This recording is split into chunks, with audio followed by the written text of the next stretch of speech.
এবার শেখ হাসিনার নামে আন্তর্জাতিক ট্রাইব্যুনালে মামলা করবে হেফাজতে ইসলাম। দর্শক, বিষয়টা কিন্তু গুরুত্বপূর্ণ, শেষ পর্যন্ত দেখবেন।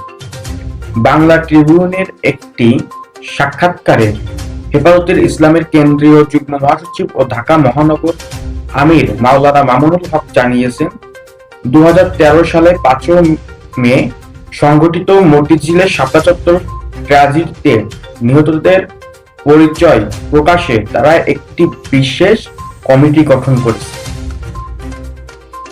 এই কমিটির চূড়ান্ত প্রতিবেদন এলেই তারা গণমাধ্যমে এই নিহতদের তালিকা প্রকাশ করবেন। এরপর আন্তর্জাতিক ট্রাইব্যুনালে তারা মামলা করবে। হেফাজতে ইসলামের এই নেতা আরো মনে করেন, বর্তমান অন্তর্বর্তীকালীন সরকার ধর্মীয় ইস্যুতে অপারগতার পরিচয় দিচ্ছে। এই জন্য তিনি দেশের সকল ইসলামী শক্তিগুলোকে একত্রিত হয়ে